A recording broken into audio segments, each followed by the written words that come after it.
Hey everyone, welcome to Monday Night Team Call. My name is Leah Pearson. I'm an Emerald Ambassador. Excited to chat with you guys tonight. We're going to be continuing our series on recruiting. But before we do, I have the most amazing friend that is going to share a really just brief version of her story. There's so many facets to her story. And as soon as you get to know her a little bit and hear her speak, you're going to just love her. She's just such a lovable, amazing person. But her transformation with Plexus has been incredible. So I wanted to give her just a couple minutes to share her testimony and how she came in, like looking for something to help with her health is kind of comical. And you'll get to hear kind of a sneak peek of that too. So, Kym, would love to have you unmute and share your story. All right, thanks, Leah. Hi, everyone. My name is Kym. Like Leah shared, my highest level with Plexus has been a gold ambassador. So at the time of starting to take products, I was slightly depressed. We had recently just lost my older brother, and so life just kind of felt heavy, and I had tons of sugar cravings at the time. I was stress eating. I wasn't sleeping well. I was kind of just felt out of control with like my willpower and my ability to make healthy choices. So enter the lifeline of Plexus. And when someone throws you the buoy, you don't ask questions, you just grab it. And I always hold on to the encouraging saying that the Lord knows what you need. And that was so true then because I needed everything that Plexus was offering.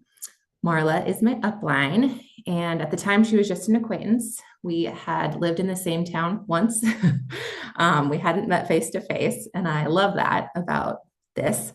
So she reached out about the promotion that was going on at the time. It was a free reset. And so, for whatever reason, I said yes. It sounded better than the cabbage soup diet I was trying to convince myself to do.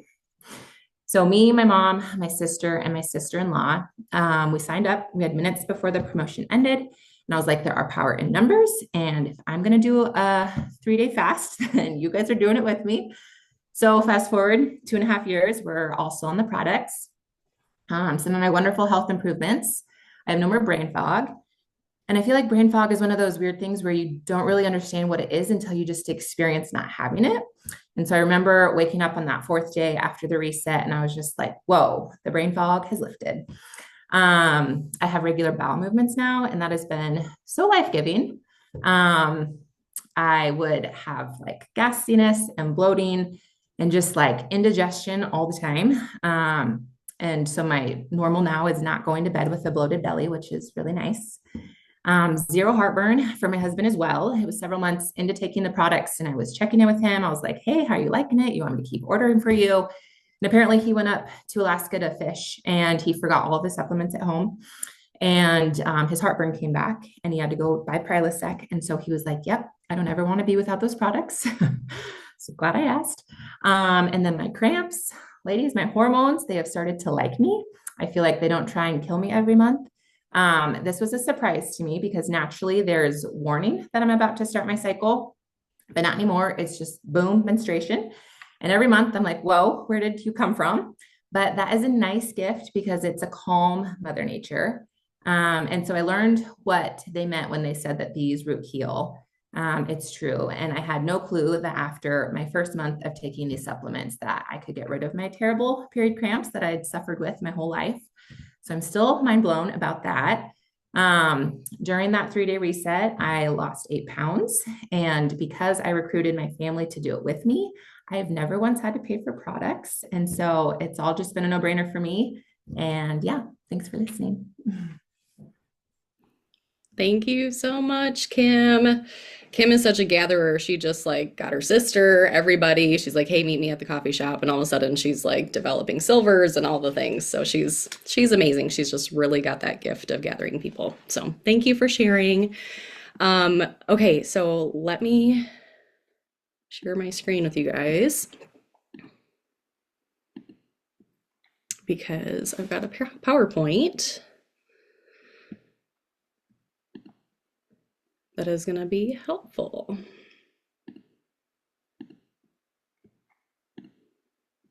Okay, can you guys see that okay? Okay, cool.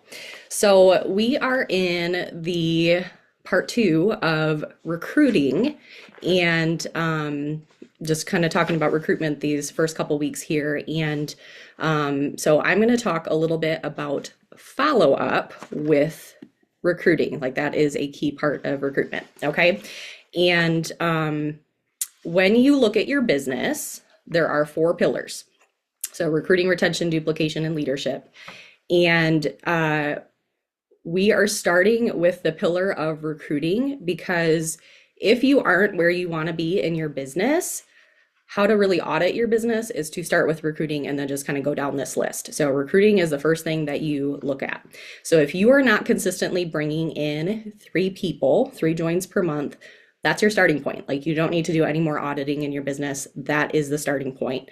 There's not much else that you really need to do as far as auditing goes. And I'm not saying like that's what you need to focus on. And I'm not saying that you should just abandon ship on your customer care or working on, retaining your people. Like don't stop doing your leadership studies or like book club, things like that. All those things are important, but really honing in on the skill set of recruitment is like the first main thing. And once you consistently bring in those 3 people, then you can start auditing these other pillars and these other areas. And the reason why is because if you don't have new people coming in, then you're not going to have new people to retain. You're not going to have new leaders to bring up, right? So the other pillars are not really applicable if you don't have fresh people coming in. So everything starts with recruiting. And something that I've noticed when coaching my team or just with myself too, with recruiting and the recruiting process is sometimes there can be some uncertainty as far as how to follow up with people. When do you follow up with people? How do you do it? What do you say? All of those things, right? And so hopefully this call is going to bring some clarity with that. I will say with sharing my screen, I cannot see the chat. So if you're asking questions, I'm not gonna not gonna see that, but I could maybe answer them later. But hopefully this call will bring some clarity as far as what this looks like, how to do it. Basically, what I'm going to do is just kind of take you through like a sample follow-up schedule that you can follow and give you a whole bunch of examples that you can tweak and use to follow up with people. Okay, so let's define some terms really quick here. I don't know what that says. Okay, so let's define some terms. So reach outs, a definition of a reach out is connecting with someone about Plexus for the first time. So whether you're talking to them about the business or the products, you've never talked to them about it before, it's a brand new touch with Plexus. A reach out is not sending a relational message to someone. It's not commenting on their posts. It's not re-engaging with those same maybe 15 or 20 people that you have went round and round with and talked to them about Plexus before in the past. Those are not reach outs. A reach out is a brand new Plexus conversation started. Okay, so if you're not consistently doing reach outs, you're not going to have new people to plug into this follow-up system that I'm sharing with you tonight. So you have to be doing reach outs. If you don't know how to do a reach out, if you're brand new, talk to your sponsor and they can give you some ideas on that. But I wanted to just make sure that you knew like a new reach out is a new touch. Next comes follow-ups, and a follow-up is re-engaging with a person about Plexus. So you've already previously talked to them, okay? And it is not a, hey, are you ready to do this with me? Hey, is the timing better for you? Hey, there's another sale. Hey, the reset is free. Hey, the reset's free again. Sometimes you can, share sales with them and that's okay. But follow-up is when you're bringing new information to the table and or you add value to the conversation. So it's not just a checking in with like, are you ready? Or just reminding you, you have to bring new energy and new information to the conversation. That's the key. So tracking follow-ups, everybody tracks them differently and it's kind of, like you can do whatever works for you. I would say just pick one is the main thing. We did a whole team call not that long ago on this actually, where we I think Sally was on there, Shelly and I were on there, and we broke down, okay, this is how I use this to track my follow-ups. So if you did not see that, go watch that. I can link it in my replay as well as a resource for you. But the big thing is to do something with dates so that you're tracking your follow-up. And I will say, if you're kind of feeling like, I don't know who to follow up with, or if you don't feel like you have anyone to invite to an event, or you find that you're reconnecting, like I said, with that same group of people over and over, then the chances are you're either not consistently reaching out to new people, so you don't have fresh people to work with, and or you're not actually keeping track of who you reached out to, and then planning, that's the key, planning your next connection with that person. So however you end up tracking, the big thing is track with dates. So you can put people's names, on a date in a planner. Like after you reach out with them, you're going to follow up with them on this date. You can have a notebook just with names. That's fine, but making sure you track when you are connecting with them, a spreadsheet. I use Google Tasks. So lots of different options, just kind of up to you what you want to do with that. Drop in the chat too, like what you use, what you like, or if you're feeling like, man, I need to probably revamp that and figure out a way to track. I'm not actually tracking right now. That would be helpful to probably talk with your sponsor about as well. It is really important to organize this some way, somehow. So if you don't have it organized, it is going to affect your results. And I wanted to give some kind of realistic expectations for you. Generally, it takes about 8 to 12 follow-ups spaced out over the course of around 6 to 12 months to bring in a new join. If it's longer than that, I would really encourage you to audit some of your conversations. And what I mean by that is, were you consistently following up with them in a timely manner? Maybe looking at the timeline of which you are actually following up with them. And I started doing this about a year ago. I just kind of started re-engaging this whole follow-up system. And it's been exactly a year in February. Yeah, it's been exactly a year that I started tracking via Google Task with who I reached out with and who I should follow up with at what time. And that really just started with sharpening the skill set, thinking about it, watching some trainings, and just deciding to get intentional, because even as a jewel, I was getting sloppy with it. I think you get busy and maybe you just kind of don't keep track of things as closely, right? And so it's been a year of tracking, and I can tell a huge difference in my conversations. But this is something that no one can do for you. You have to take ownership of it because it's your business. So if you feel like your recruiting is down, and you want to audit your business, you have to start with recruiting. And the disconnect with recruiting can be in multiple places, but a lot of times it can be in this follow-up piece. So I still, I was sending all the messages and everything. It just, was not as diligent with the tracking, and I could see a change in my results. So if it's taking longer than 6 to 12 months, you probably need to shorten your exposure times between your Plexus connections with people. So what does that timeline look like? This is just a sample timeline for you. I'm going to put up a lot of slides with a lot of information. So feel free to take pictures.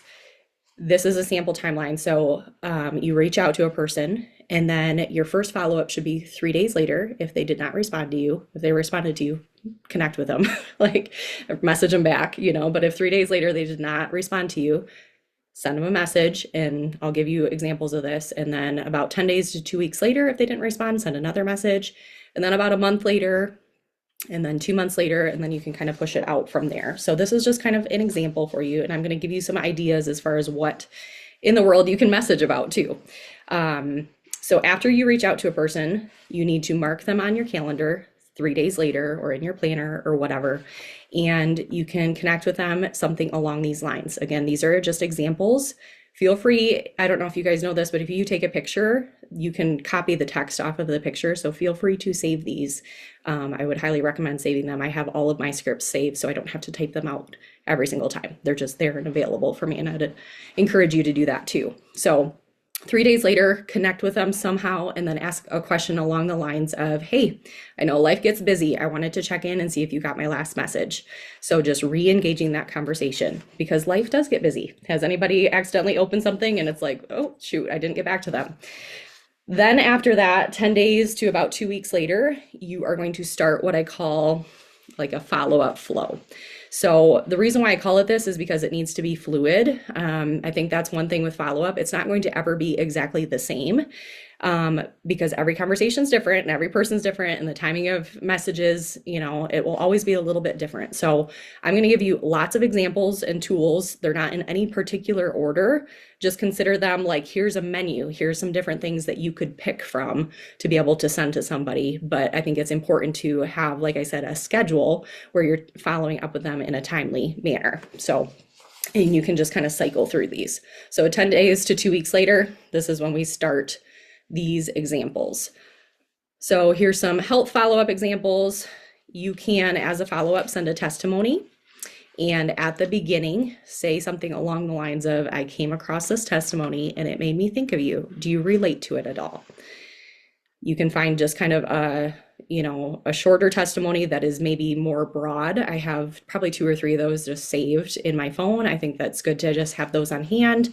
But you can find those in the Inspire community page. So just go and look. I use Jamie Haskins a lot because she wasn't necessarily looking for results, is something that she says a lot, but then she had this incredible transformation. So even if people think they're healthy, I think that that's a relatable one, so it's finding something like that and just saving a couple of those and starting it with this key phrase is really helpful. Another option is offering a sample. This is not one that I overuse. And again, these aren't in any particular order. A lot of times I will use this like after 3 or 4 messages and they've been quiet. Sometimes this gets them, in the conversation. And so just, saying something like, hey, I'm sitting down to send out a few samples of my favorite pink drink and clean energy drink. And I thought I'd check and see if you'd be open to trying one for free. If so, I'd love to drop one in the mail for you. Just short and sweet, but that is a good way to try to get people talking. Don't just offer everybody samples all the time. Like I said, I feel like I need a disclaimer with that one, but it is helpful to use at times. Another one that I like to do a lot is I will invite a lot of people to the Inspire community page. And that is because it has a ton of great information, whether they've really expressed interest in Plexus or not. It's a great way to just kind of get them in, get them exposed to a lot of the things that we try to educate about.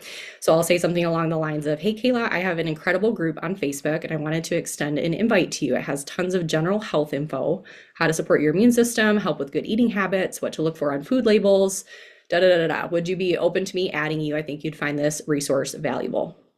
If they agree, I will add them to the group and then I'll shoot them a voice clip and say, hey, check out the search bar on the top. It looks like the magnifying glass. If there's anything that you're wondering about health-wise, whether it's migraines or maybe, kids' immune systems or whatever, feel free to just kind of look through that. And then I also try to tag them in a couple posts to just draw their attention to the page.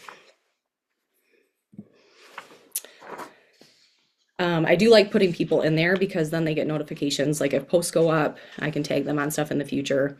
And I've actually had some people that have come to me too because they were busy in their researching and had some questions. So that was kind of cool. Another thing that you can do is send an article that is not Plexus related. So this is something that I've sent before. I know you had mentioned you struggled with adrenal fatigue. I came across this article sharing about some natural remedies for helping with that. I've implemented several of these and it's helped a ton. Wanted to pass this on to you as well. And then I sent them, that write up. I had found something from Dr. Josh Axe. Some of you are probably familiar with him. And everything that he listed for adrenal fatigue, it was so cool. It was like all Plexus products. Like that is exactly what we have. And so I sent it to them and I'm like, I've been doing this. It's helped me a lot. So something like that. Google Scholar is a good place to find sciencey type articles or just, you can find things related to gut health or blood sugar balance, any of those things. The Inspire Wholeness community page has a lot of really good stuff in it too. So that is just like third-party validation that what Plexus has to offer is something that would be beneficial to them. Sharing a health win is great too, whether it's yours or someone try to find someone they could relate to, like if they're a teacher, something like that. Again, it's nice to just have some testimonies on hand, or like I said, if there's an update.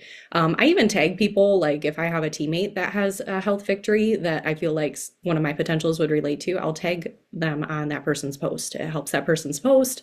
They see that third-party validation, so that's a win-win. Inviting to an event. This is a great form of follow-up.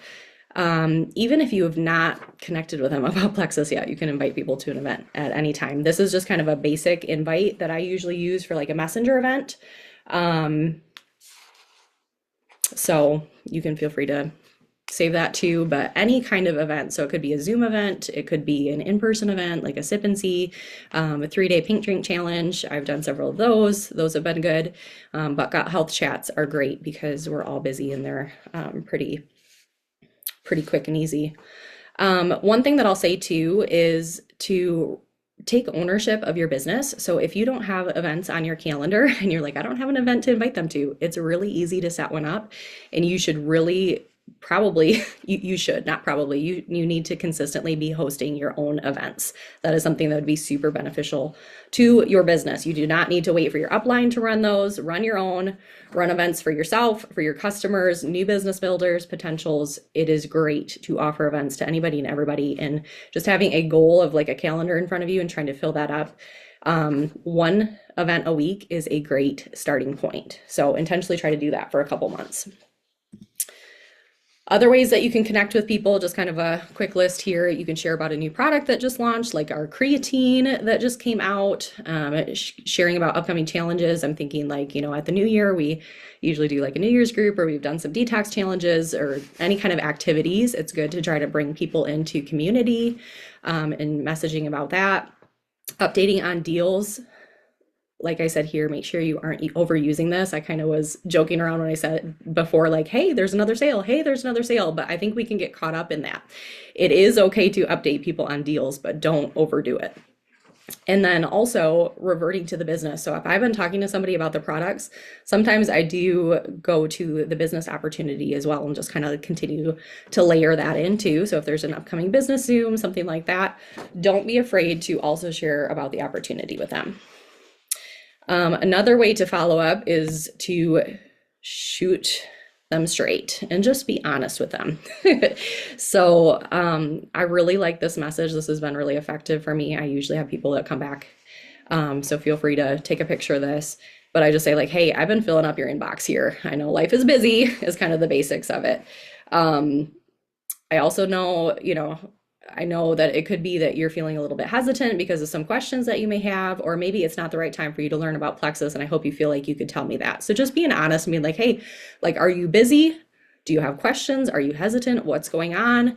And just kind of encouraging them like, hey, I want you to be able to experience these health goals. Would love to hear what you're thinking. Shoot me a message. A lot of times I'll voice clip this too, and just say, hey, like, I really would love to help you feel better. And I just like, shoot me straight, what's going on? So that has been really, really effective. Okay, some business follow-ups here, doing decent on time. So similar to how you would follow up about the product, sending a testimony, inviting them to the Dare to Dream Facebook group is fantastic. If you don't know about that group, ask your upline, they can get you in there. But it's basically just full of business information and testimonies. It's great. So that's kind of similar how I invite people to the Inspire Wholeness community page. You can invite them to this. Same kind of idea. Inviting them to events. Again, hosting your own event would be great too, but I know every week some diamond has some sort of business opportunity thing going on. So you can definitely have a goal of trying to set up like a monthly Zoom with yourself, with your upline, hosting one, you personally taking ownership of that. That is great. I think that when you are sending a testimony to someone, it is good to try to connect the dots. So whether it's about the products or the business, try to connect the dots for how the person who is speaking or what the event is about, like how it would be applicable to them. So kind of like what I said before, like the teacher that had the good results, same thing with this. If you are inviting them to a business Zoom, how would they relate to the person that is speaking on that business Zoom? That's always huge. So make sure that you are including that in your invite.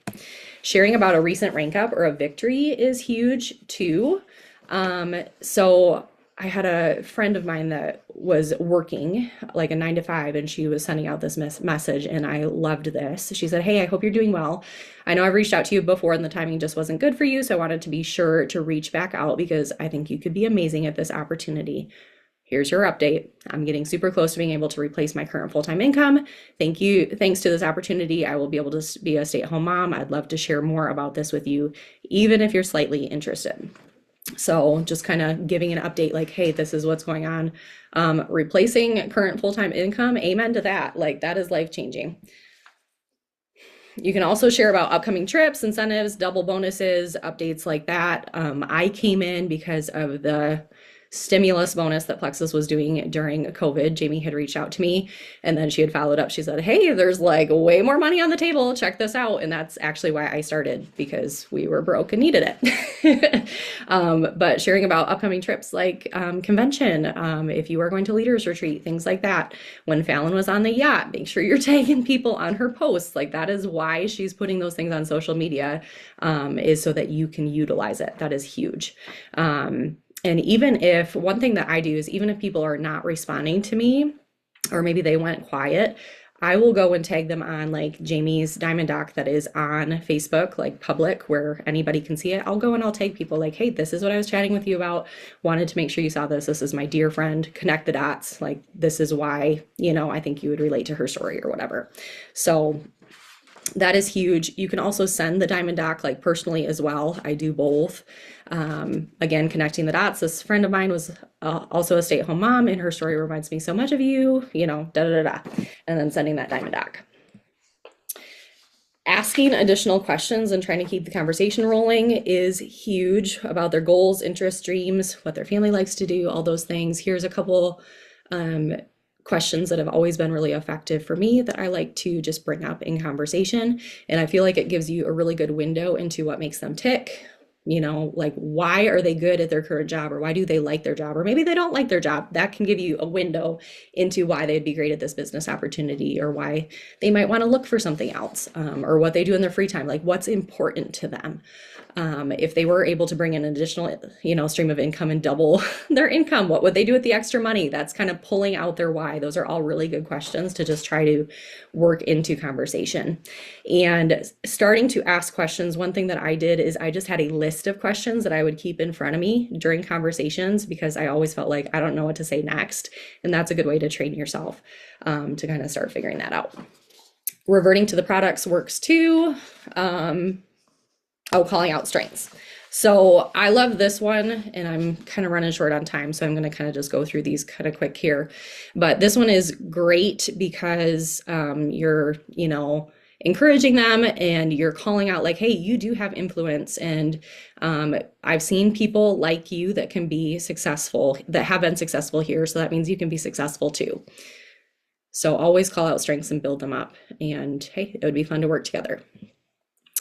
Reverting to the products is great too. So if they went quiet about the business, I've had people where I talked to them about the business, they kind of went quiet. I actually got them started on the products. They love the products so much, so they started sharing right away. So invite them to the Inspired Community page to get them lots of information about the products. That is a great thing to do. And then I wanted to touch on this: indirect forms of follow-up, posting about the business and the products, commenting on people's posts, relational messaging. All of those things are important, but they do not count as an actual follow-up. So those are good for exposure and just kind of like continuing that relationship. But if you have, for instance, a goal of doing 5 follow-ups a day, this does not count. You need to make sure that you're bringing that new energy, new information in Messenger, connecting with people with one of the previous ways that I talked to you about follow-ups. These are important, but they don't count. And then just kind of some general tips. If people go quiet, you can alternate between voice clips and text. Pick a message from your follow-up flow and just send the message, even if they didn't respond. Pick something that would be applicable and send it. If someone stops engaging, you can always say, hey, did you get my last message at any point? And then follow the timeline, track when your next contact is, and then send a fitting message. So here's the timeline again. If you didn't get a picture of that, go ahead and grab that. Again, this is kind of just a rough outline, but here is what I do. Like if someone says no, I do offer gift cards for referrals. I've had a few people take me up on this previously. So you can take a picture of that if you want. And then oftentimes, like after somebody says no, my next step is I invite them into the Inspired Community group next, like my next follow-up, just kind of in a hands-off way. similar to the message I showed you before, but that's just a good way. Like, I see it as a way that I'm serving them. This group has tons of resources. I want to serve you and be helpful. Would you like to be added? Is kind of the posture. So, if you are following up in the ways that I described with offering new information, new energy, and are coming in with a posture of service, you are not spamming people. People are not going to feel nagged. You don't have to worry about being spammy if you're following up like this. I think we start feeling spammy if we do the hey, here's a sale, hey, here's a sale type thing. But you can always add value and transfer belief and bring new energy with confidence. And that is how you do follow up the right way. And then also, just really quick, one thing that I was going to say is if you are struggling with belief, that's going to show up in your follow up as well. And you are responsible for building your belief. We all have to build it. Like, that's something that we all have to do. So if you're not following up, or if you're finding yourself telling your sponsor, like, no one wants to do this with me, or you're discouraged a lot, or if you're discouraged about your numbers, or if you've heard yourself like saying any of those things in a coaching call, it's probably a belief issue. And or I'm guessing you're probably not tracking your follow-ups, because I went from like not feeling like I had enough people to talk to feeling like I almost had too many people to talk to when I really started tracking. So to have effective follow-up, you really need to increase your belief in what we have. You need to build your belief in the products and the business opportunity, both. The Inspire community page is great. Go to convention. That is a great way to build your belief with network marketing and with product information. I think they do a really good job of educating us. The Plexus Go app has lots of training stuff as well. If you've not read any network marketing specific books, get some books and start reading, because you need to be a network marketing professional. Like, you need to start doing some personal growth and development with that. Get Over Your Dang Self is one of my favorite ones. Build to Last. Follow people on Instagram, Daniel G, Eric Worre, Fraser Brooks. Those are all really good. You have to have belief. I wanted to give you a couple affirmations to close here. These are powerful if you're struggling with follow up and just with the belief behind that. Saying these out loud might help. Follow up builds my credibility to my clients, and when someone knows what I know, they will make the same decision I've made about Plexus. This new info may be exactly what my friends need to hear in order to transform their life, health, or business. So if you're adding value and transferring belief to people and bringing new energy to conversations and not just checking in with people about sales and just doing it right, like, you're not going to be naggy. You can be naggy, but if you do it this way with the adding value, you're not going to be naggy. So hopefully this is helpful. 2 action steps to close out here. Decide how you're going to track. So if you have not been tracking, decide how you're going to do it, whether it's just writing it in a notebook, spreadsheet, the Google Tasks, whatever. Figure it out and start tracking it this week. Don't wait.